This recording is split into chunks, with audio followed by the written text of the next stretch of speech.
দেখে না, তবুও বলছি, আপনি তো হ্যাঁ, অনেক ছবিতে মানে তার সুরারোপিত এবং কণ্ঠের গান গেয়েছেন। অনেক অনেক অনেক গান। প্রথম কথা, সব থেকে আনন্দ পাই, প্রথম থেকে শুরু করি।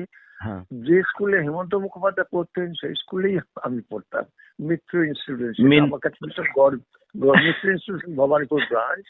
তো আচ্ছা। ওখানে হেমন্ত দাও পড়েছেন, ওখানে আমিও পড়েছি, সেটা আমার কাছে খুব গর্বের ব্যাপার। হুম। যে স্কুলে উনি পড়তেন সেই স্কুলেই আমি পড়েছি, 1 নম্বর। আচ্ছা আচ্ছা 2 নম্বর, বহু ছেলেবেলা থেকে গান শুনেছি ওর। মানে কবে থেকে, তখন পরিচয় টরিচয় হয়নি, কিন্তু প্রথম ধরুন কোন এক গায়ের বধুর কথা তোমায় শোনায় শোনো, রূপর কথা নয় শোনা, হুম। কিন্তু আমার মনে হয় বোধহয় 1000বার শুনলেও আমার ও গানটা শুনতে ইচ্ছা হবে। কোন এক আচ্ছা গায়ের বধুর কথা তোমায় শোনায় শোনা, আচ্ছা কিংবা আচ্ছা পালকি চলে পালকি চলে পালকি চলে, এটা 1000বার শোনালেও আমার ইচ্ছা হবে। সেই আচ্ছা ছেলেবেলা থেকে গান শুনেছি। আচ্ছা আচ্ছা পরবর্তীকালে অনেক ছবিতে আমি ওনার লিড দিয়েছি।